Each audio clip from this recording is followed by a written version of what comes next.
So my name's Sandy Walsh, and I'm a software geek. Back in 2010, I did a presentation at a Podcamp previously, and it was around social media 101, and it was basically just, how did we get from, the old days of GeoCities up to Charlie Sheen? How did that whole evolution sort of come together? And for fun,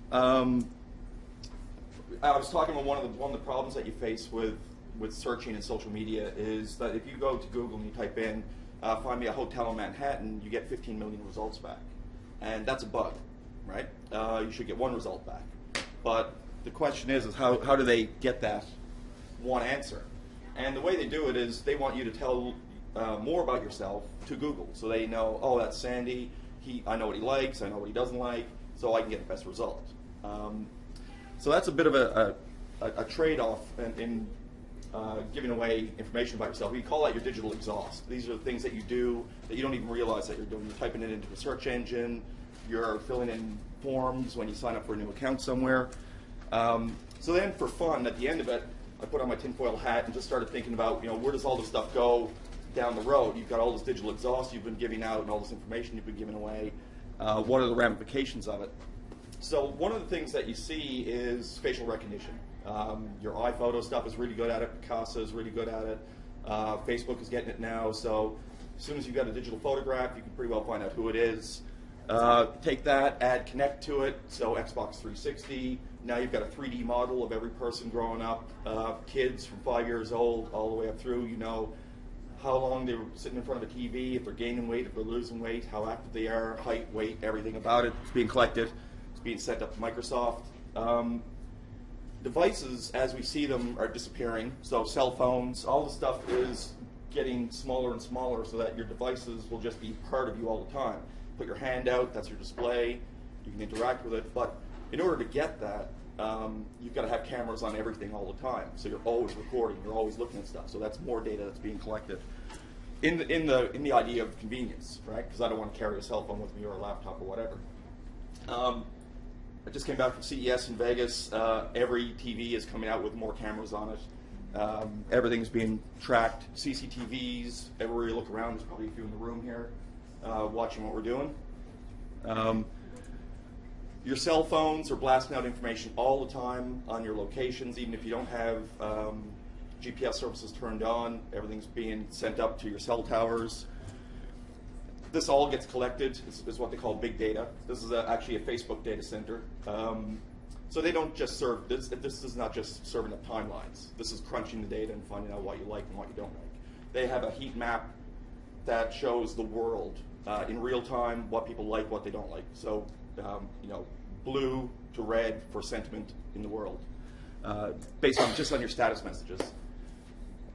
University of California, or actually I think it was Calgary, University of Calgary, did a study a little while ago based on name, zip code, and date of birth. 3 things that we would give away in a heartbeat when we sign up for a new website.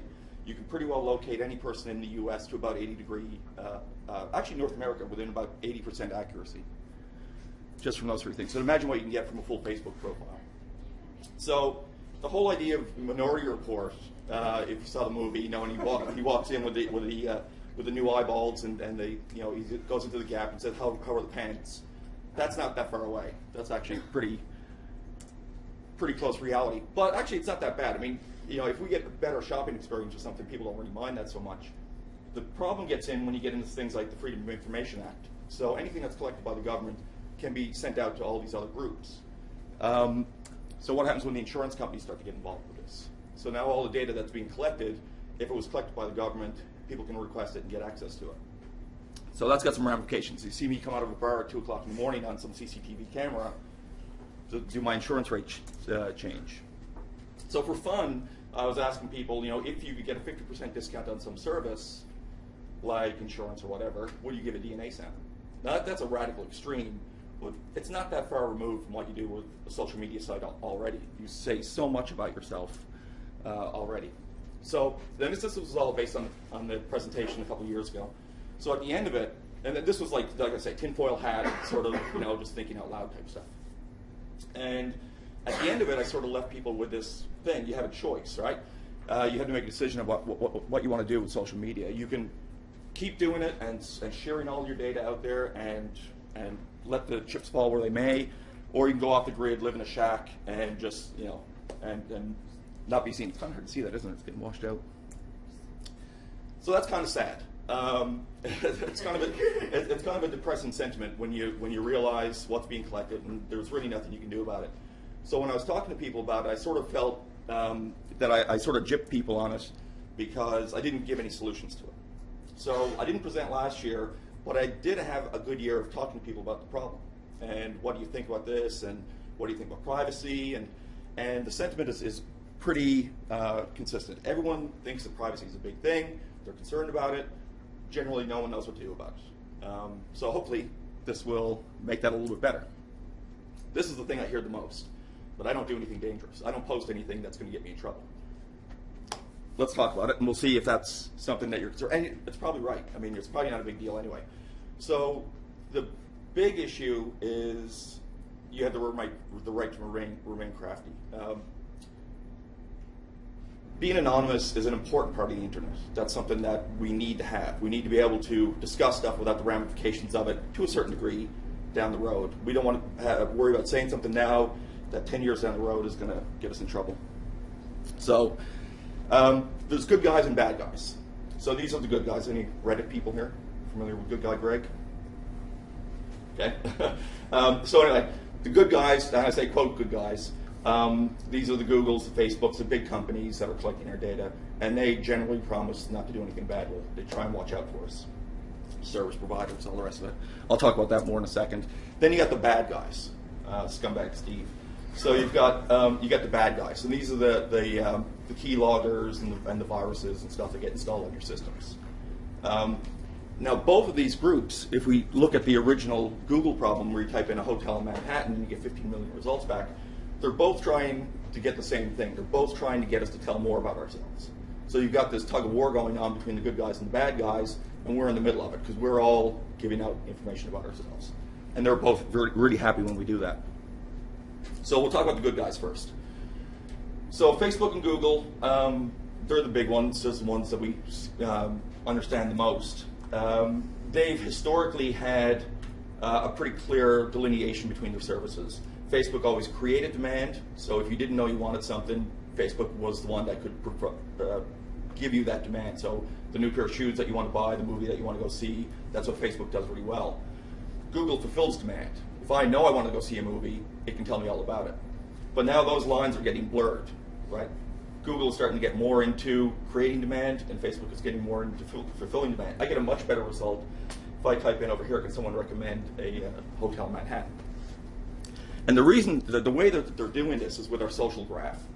And the social graph is the connection of our friends to all the other friends. And using that information, they can glean what we like and what we don't like. And the way the way they can step beyond that, just the social graph, is by using cookies. And everyone knows that browsers have cookies, right? Cookies, everyone's familiar with the idea of a cookie. Now, does everyone know what you can do? There's a cookie gives you a contract, right? It's a contract between your browser and the server. So it's like a vault, right? So if this whole thing is my browser, then when I go to Google, I have a little envelope of stuff in here. That's where my cookies are stored. So if I go to Facebook, they can't see my Google cookies, right? But Google can't see the Facebook cookies. So that's the way it's supposed to work. They're in isolation, they're locked down. It's a contract that we do all the time with our browsers. There's ways to circumvent that, and that's what I'll talk about a little bit more, how they get that information. So the common one that you see is if you go to like IMDb or CNN or something like that, and you see a Facebook profile over there. So what's happening over here now is that they've gone out and grabbed the information from Facebook and got the Facebook cookie. So now Facebook knows that I'm on this page, right? But CNN doesn't know who I am. So Facebook has just learned that I'm reading something about legalized marijuana or whatever it is, and they know how long I'm on the page, they know what I'm looking at, how long I've been looking at it. CNN doesn't get that benefit. So that's one of the good guys. Then there's the other ones. So Amazon, Apple, Microsoft, all the rest of them. They do it a different way. So rather than using the browser, what these guys will do is they have content. They have app stores. They have shopping carts that you go to, shopping stores that you can go to. Amazon is especially crafty with their new Kindle Fire, because what they do is every bit of web surfing that you do goes through their website. So they know what you're surfing, what pages you go to, all that information. And they all do it for the same reason. They all say that it's for a better experience, right? We're going to give you a better experience the more we learn about you. So most people say, yeah, that's fine. And there's this beacon that gets sent out, all this data gets sent out periodically of what you're doing and what you like and what you don't like. So now you got service providers. So normally we don't think too much about our service providers. They're the ones that give us our internet. They're the ones that make our cell phones operate, so that's all good. So whether we're on a desktop and we're surfing the web or we're using our cell phone, we just get service. But there's a ramification to that. So cell phones operate off cell phone towers, right? And with any 3 towers, you can triangulate within a couple of feet about where someone's located. So they know if I'm walking in the mall, where I'm stopped in front of a store, when I'm going to a coffee shop, and all that data is getting collected. There's about 1,000 times more data that gets released from a cell phone just being turned on than anything that Twitter can produce. So that by itself isn't a big deal, but that data all gets collected and archived, and mostly for billing purposes, right? They just need to send a bill, all that data is being collected, and the issue is when the police come in and they say, we need those records. So they can go back and see your entire history about where you've been, what you've been doing from that. So, and the laws around it are getting more and more complex. There's a guy that was almost got 15 years for just recording the video. And a lot of the companies are getting more and more backdoors put in their software from government regulations and things. So a lot of it is US-based legislation, but Canada is quickly adopting a lot of the US legislation around these issues as well. So stuff that you got to watch out for. So now let's talk about the bad guys. That's the good guys. That's the easy part. So the bad guys historically have operated off viruses, right? You run your browser, you go to the wrong website, and suddenly you got a virus on your machine. I love this one, actually. Bar glasses help you see straight when you're drunk. I need those. So viruses, over the last 5 or 6 years, viruses have sort of disappeared from the mainstream conscious. People don't really think about viruses that much. The reason is they don't need it that much. The bad guys can use your social graph in the exact same way.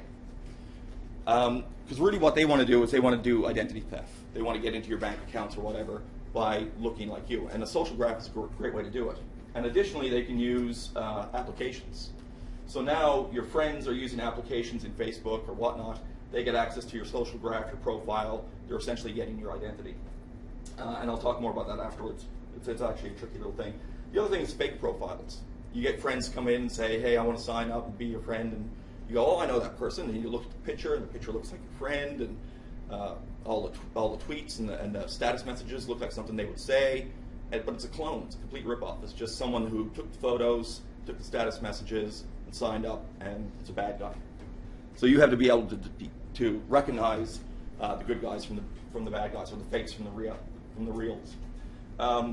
And it's because nothing's free. You get these little, a free fart app on your phone, and what you've essentially done is you've just brought a virus right into your house. These things can snoop your internal network. They can look around. So, you might have a great operating system, you might have all the virus protection that you need on it, but when you start running these little free apps, they can snoop your network and do all the stuff internally.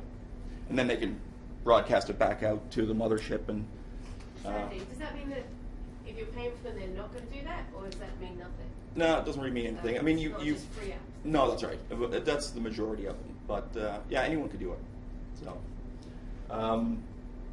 this is one. I'm not going to get into the details, the technical side of it. But one of the things that happens, you visit some website, and all of a sudden you get these tweets coming out, and you go, I didn't do that. I just got hacked, right? My password got stolen or something. It didn't. What they did was they stole your cookie, right? They hijacked your session, and then they did some stuff that on your behalf. So that's called a cross-site request forgery, and it's a really simple little hack. It's not even a big thing. They didn't bust anything. They just what they're trying to do is make other people click on the link, and then when enough people click on these links, they can actually attack other sites with them. So they're just using you as a tool to get to the other sites.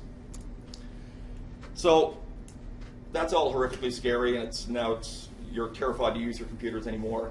But there's an issue with it. The decision that you have to make is this risk over time, right? How much time are you spending giving information out about yourself? So 10 years old, 20 years old, 30 years old, 40 years old, the sooner that you start releasing information about yourself, the bigger pool of data that's out there. Remember, whatever happens on the internet stays on the internet, right? It's never forgotten. There's always a record of it. It never gets deleted. So if you're a kid or in your 20s and you're blasting all this information out, then that's a pool of data that's going to follow you forever. If they looked at, okay, so if this is my life profile in terms of social media, this is really all they know about me, right? Corporate drone, married with kids, grumpy bastard, right? But if I was just starting this now, they would have all this other stuff that they would know about me, right from day one, right to the end of time. Even scarier is that you slice this way with all the interactions of the people that you interact with. So these are people, I met new friends, good influences, bad influences, how much they influence you over time. And so the question becomes, okay, well, who was this person that Sandy met here, which was such a big influence in his life? And where did these people come from? How did I meet these people? Were these recommendations from Facebook, recommendations from Google, that you should get to know this person? Because that's their job. Their job is to create demand. So if they can get a strong influencer, and you start friending these people, then that's what they want. They want you to get influenced and swing to their thought. So when I talk about risk over time, you have to look at that graph and say, well, where am I on that timeline? And am I really putting myself at risk or not? So even though you say, I'm not doing anything dangerous, you're giving out a ton of information, and you have to decide how big an issue that is. So let's talk about what you can do to protect yourself. There's sort of 3 stages to it. There's basic stuff, which I think everyone should be doing. Then if you're early on that timeline, right, if you got kids or you're younger and you're spewing all this stuff out, start thinking about this stuff. Or if you're doing some evil things, you still want to protect yourself. If you're in the public eye or you're truly a bad guy, then there's more advanced tricks you can do. Anything beyond that, talk to me afterwards. So the basics. Delete your cookies. Real simple, right? Your cookies are always there. They're always spewing out information about you. Just nuke them every now and then. That's a bit of a pain in the butt, but I'll give you some other tricks for how to do that. Simple stuff. Good passwords. A good password written down is better than a crappy password in your head, right? So use a really good password and write it down if you have to. I'll pass this around, but LastPass is a great application if you're looking for one. It's just one master password, and then it works for all your sites and creates a really good website. So you can just pass that around. That's a little crypto card that I use for my passwords. I just have to remember like pink club or something, and then I've got my password. So I can use that for my master passwords, and you can get those for free. Every browser has porn mode or incognito mode, which you can use. So if you're using Google Chrome, that's incognito mode. If you're using Firefox, it's private browsing. If it's Internet Explorer, it's in private browsing. Those are great modes to use because they don't send passwords up or cookies up. They don't keep anything in the cache. They don't remember anything. They don't send all that information up. This is when you go into incognito mode in Chrome, this is what it tells you. It says, watch out for websites that collect or share information about you. Malicious software that tracks your keystrokes in exchange for free smileys. That's, they're very clear here in telling you what the tricks are, right? If you are using Chrome, you can actually control-click or right-click on any link and open it in incognito mode. So if you see a link that you're not really sure about, just right-click it and open it incognito, right? That way the cookies won't get sent up and Google won't find out about Facebook. Don't share as much. Because they give you the forms to say which high school did you go to and what are your interests and all that, you don't have to fill out the boxes, right? The more of that stuff you put out there. Now, the social media people will say, of course, that you get what you give, right? So if you want to meet other people and have a good online social media experience, give more and then you'll get more back. And that's true, but is it something that's going to be a risk to you down the road? You don't, if you're on LinkedIn, you don't have to give your entire resume on there. That's just a recipe for disaster. Private messages are not private. Be careful what you send in an SMS or on Skype or whatever. And if you're under 18, this is, if you're sexting, this is actually potentially illegal. If you're starting to send nude pictures back and forth with someone who's underage, it's more than one person, and their phone gets confiscated for some other legal reason, you can actually get arrested for that. That's under the pornography rules, child pornography rules. Facebook all the time, people are tagging photos. Just ask people don't tag you. When you tag, then you're associating a face with an identity, and that's a risk. And it's too late if you use the review stuff because the association's already made. Even though you don't approve it, Facebook knows that this is potentially you, so they can start to decide if this is important or not. Remember, nothing ever gets deleted. If I delete a photo, if I delete an association, if I delete a link, it's not deleted. It's just unassociated, but it's remembered. Phishing schemes. Phishing was big, 2005, everyone talked about phishing, where that's a phishing hack is where someone looks like another website. So it looks like PayPal, it looks like your bank or whatever, and they send you an email and say, come and change your password. But now phishing schemes are a lot more elaborate. They look like a Twitter login, they look like a Facebook login, they look like all these other relatively harmless things. If you go to this URL here, there's a great little quiz that shows you what to look for and how to identify a phishing attack. End user license agreements. Everyone clicks them, they just say, so they're ULAs or EULAs. They, these are the rules that when you sign up for a site, what you're agreeing to. Everyone just goes click, accept, read them. They're scary as hell. I've seen some really blatant ones in there, which will say, we're going to collect credit card information. We're going to collect your keystrokes for a better browsing experience or whatnot. The more you look at them, you'll start to see the patterns. So you don't have to be a legal beagle to understand it, but you'll see the commonality between them, and you'll notice the differences. Get rid of your toolbars. Toolbars bypass all the contract that we talked about cookies. They get access to everything that comes through. So when you put a toolbar in, you're basically just saying, I don't care about my privacy whatsoever. Just take whatever you got. Take whatever you want. When you're tweeting, when you're doing your status updates, think about it in terms of you're talking to an insurance adjuster. Because the stuff that you say could be very innocuous. But if it was an insurance adjuster you were talking about and you talked, any of these things, is this a medical risk? Is this, a fire hazard? Even now, it may not be an issue, but 10 years' time, they say, you know what? We see that you've been smoking for 20 years because of your status updates. So then if your insurance starts to change. So this stuff here, we often see these challenge questions. What's your mother's maiden name? Where were you? Where were you born? That sort of stuff. Don't use the default ones. Use some more complex ones. They're real. Make up your own, right? Again, if you use something like LastPass, you can write all those down, so you can make them as tricky as you want and just record it in there. Your lunatic friends, the people that you know on Facebook and stuff that have 8 million applications running, and Farmville is going crazy.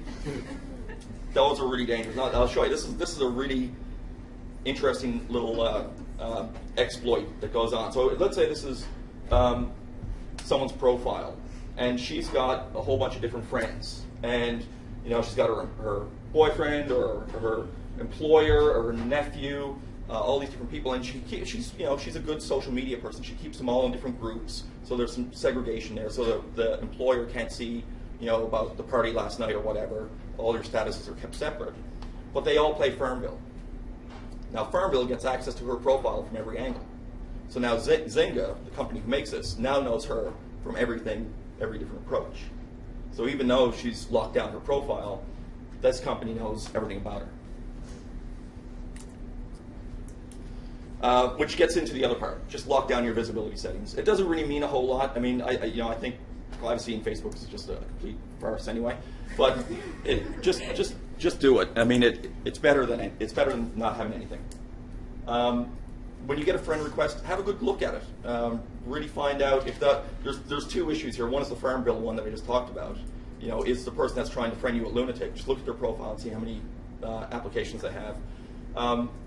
And also, let me go back to that previous slide.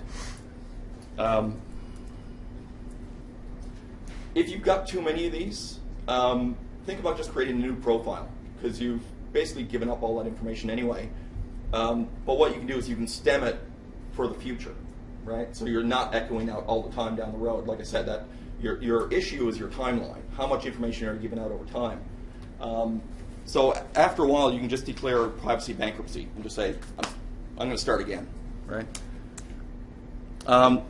So the other one is these puppets, right? Someone who completely, if I take Greg's profile, I steal his picture, I steal his tweets, I steal all of his information, and then I get a friend request that looks like Greg, I'm going to go, it's Greg, click, accept. But it's not. It's someone else who just spoofed his information, now has access to my information. So send a message. Just say, is this you, or when did we talk last, or something simple. The cloud. Everyone loves the cloud. I make my living off the cloud. But don't assume that it's safe. The stuff that you send up into the cloud usually has really crappy encryption, and if the stuff is getting sent up there, there's a pretty good chance it could leak out. I love Dropbox. I use it all the time, but more and more there's reports coming out about, is this information secured? Who can get access to it? So it's tricky. Just be aware of it anyway, about what you're putting up into it. Webcams, Skype, they're all hackable, they're all trackable. So if you're doing anything that's questionable on your Skype webcam, be aware that it could be recorded and sent out somewhere else. And you'd never know it, right? You'd never know if something was getting sent out. Cover up your camera. The cameras are everywhere. Just turn them off. So DNS is like the yellow pages for your, just like your phone book, right? So if I want to go to Microsoft.com, I type in Microsoft.com. DNS does a lookup for me and says, okay, this is the address. This is 192. Blah blah blah, whatever the address is. When I do that, though, I'm going to Eastlink, I'm going to Alliant, I'm going to whoever, and they're doing that lookup for me. They're saying, okay, Microsoft.com goes to this address. If it's a bad guy, then they use the same services. So there's one like OpenDNS, and what they do is they say, oh, I know this address, this is a bad guy, I'm not going to forward this, I'm just going to block the call going through. And if you're at home and you've got kids, you can start to lock down these profiles as well. So you can say someone's trying to go to YouTube, or they're trying to go to a porn site or something, the DNS resolution will just knock it out and say you can't do it. So it's a really great way. It's like virus protection without having to put virus protection software on your machine. I need water after this. So again, throw stuff at me if like I say, I talk fast. So. Your location services, they're usually on by default, turn them off. So that's the basics. That's stuff I think that everyone just should be doing day to day just to cover your ass. But now if you're younger, or you've got kids, or you're up to mischievous stuff, then you want to get a little bit more fancy. Report your age as under 18. Right? When you go into your date of birth, say you're under 18, it's a whole new set of legislation that happens when you're under 18. They can't track you, they can't profile you, they can't do anything like that. So it doesn't matter what your age is, say that you're 17. It's a real simple little fix, although it looks odd from the outside. Don't use Connect. Connect's a lot of fun. You can use it, just don't have it hooked up. I don't know if you can do it. Any Connect people here? I don't know if you can do it without being connected to the internet. But if you look at their end user license agreement about the data that they collect a lot of stuff. Now they'll say that the common thing with any of this stuff that they send up is to say, we don't associate it with a profile, we associate it with a number. But like we saw earlier, the algorithms are out there very easy that you can determine from a profile who that identity is. So it doesn't have to be the same group that does it. They're probably not doing it, but another division or someone else could be doing it. Log off. People, again, it comes down to the cookies, right? If your cookies are sitting around, people can get access to it. With Facebook, I don't put a lot of credence in logging off. Facebook is known for having multiple cookies that they keep around, one that if you're logged in or not, another one about who you are, even though you're not logged in. So even when you go to another website and you don't click on like and you don't do any of the other stuff, they know who you are. So we'll get into that in a couple of slides about some other ways to do it. So if you're using social media, use a desktop tool. Like this is Hootsuite. There's a number of them out there. Use a desktop tool. Why use a desktop tool? No cookies. You're not in a browser, right? So you're not in a browser. You're not sending out cookies. Just use another tool. And there's a bunch of other ways to do that. Use a different search engine. You don't always have to go to Google. DuckDuckGo is a great one. It's not going to give you as good results as Google, but they actually come out and say we do not collect data. That's their whole premise, is that we don't track your profiles. We're not going to give you the best results, but you can do it safely. If you have Gmail and you're using all these other Google services like we all do, because it's awesome, go over and use Bing, because Bing can't get your Google stuff. So if you're surfing for something that you don't think Google should really know about, just use a different search engine. Create aliases. Make fake profiles. I was talking to a friend last night, and his 12-year-old daughter is on Facebook, and she has, the face covered up with her hand and a fake name and all this. I was like, that's awesome. Like that's just such a simple thing to do. The adage is, a man with one watch knows what time it is, a man with two is never sure. And that's what you want to do with these big companies, right? You want to have many profiles out there, so when they see Sandy Walsh, is it Sandy Walsh in Halifax, or is it another Sandy Walsh? The more Sandy Walshes that are out there, the better it is for confusing these big guys. So you can lock down your privacy all you want, but if you still only have one profile, if they get in anywhere, then they're going to find out who you are. But if you have a whole bunch of them, it makes them second guess, and that's a great scheme. So again, this is the sort of intermediate stuff. Get off Facebook. Facebook is really tricky. A lot of these services use authentication that you can use for other websites. If you go to add a comment to some blog or something, you can log in with your Twitter account. You've just opened up the kimono fully then. So it's inconvenient, but you're not giving away all your information. Your profile's not, your cookies aren't getting out to all these other locations. Like we talked about with the desktop tool, use a different browser. If you're using Chrome, use Internet Explorer when you're doing stuff that's questionable. Just jump around. Turn off your applications. That one, the applications are just bad. I mean, they get full access to your profiles. You can lock them down to certain degrees, but largely don't have applications running in Facebook or whatnot.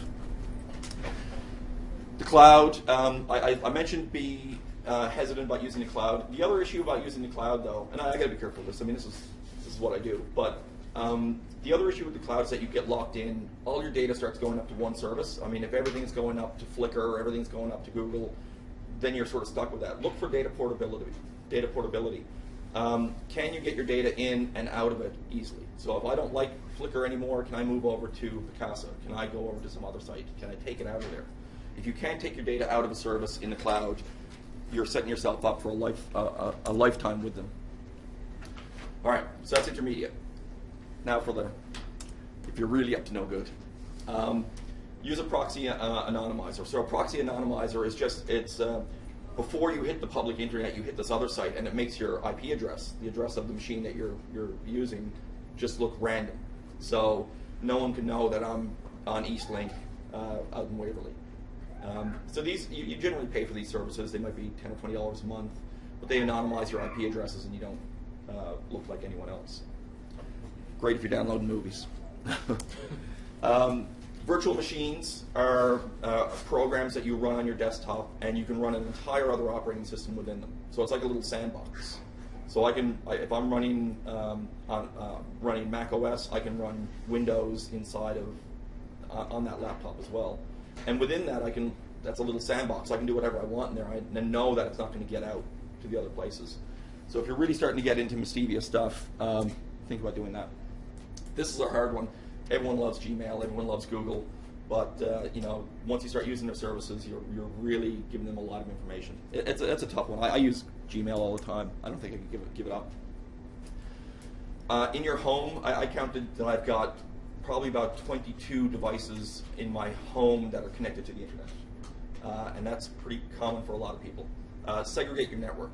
Get one of your geek friends to set up 2 routers so that you have one that all your devices talk to and then one that actually goes out to the internet that you keep your personal information stuff on, so your banking and all the rest of that stuff on a separate one, away from the Wii and away from the Xbox and away from your iPods and all the rest of it, right?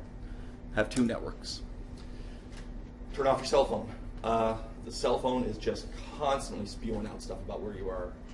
So if you're up to no good, it's a pain in the ass, but if you're up to no good, start turning it off. Or use a phone that doesn't have a SIM card in it, because then it's just a phone. They don't associate it with a profile. So that's big in the drug business. Those little phones, those little Nokia things, are very popular phones if you go on eBay. So use an open source operating system, right? Apple, Microsoft, all these guys don't tell you what they're doing under the hood. And learn about encryption. Do it yourself. Don't trust the other guys to do it. Encrypt your stuff before it goes up, and then you can deal with it yourself. You know it's safe. And if you're really advanced, start looking for phone home messages. These are little pings that the programs are sending up to the mothership from your network. So if you have a geek friend, they can watch your network and find out what's being broadcast. All they'll do is they'll put a machine on your network. They'll let it run for a couple of days, and they'll find out what's sending stuff up. All right? You might have stuff that's broadcasting stuff all the time. Again, if you segregate your networks, that helps a lot as well. So, where are you? That's the question. When you come away from all this, there's a lot of tips and stuff that you can do, but you have to think about, where am I on that profile? Am I this far down the line and I don't really care what people find out about me, or am I just starting this journey in social networking, social media, and all the rest of it, and creating a profile that's going to last forever? So there's a trade-off there.